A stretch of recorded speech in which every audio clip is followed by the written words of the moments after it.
Hi guys, আমরা আজকে যাচ্ছি সুখদানি টুম্পা বৌদির কাছে তার জীবন কাহিনী শুনতে।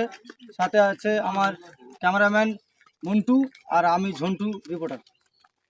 হাই গাইস, আমরা এখন চলে এসেছি সুখদানি টুম্পা বৌদির কাছে।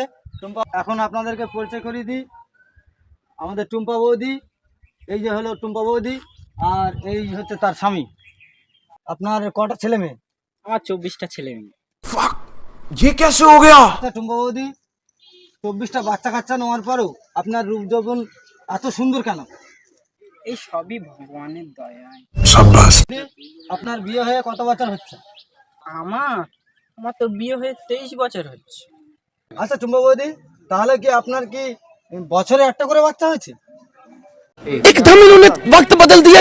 না না, আমার তো জমজ বাচ্চাও আছে। জোড়াও বাচ্চা আছে? হ্যাঁ, আমার জোড়া বাচ্চাও আছে। আচ্ছা টুম্পা বৌদি, আপনার কটা জমজ বাচ্চা আর কটা সিঙ্গেল বাচ্চা? 6টা कौन জোড়া है ये लोग? বাচ্চা আর 12টা। कहाँ से आते हैं ये? যদি ভালো জায়গা থাকে লাইক কমেন্ট শেয়ার করুন। আমরা আর পার্ট 2 এর জন্য অপেক্ষা করুন। আমরা খুব তাড়াতাড়ি পার্ট 2 নিয়ে আসবো।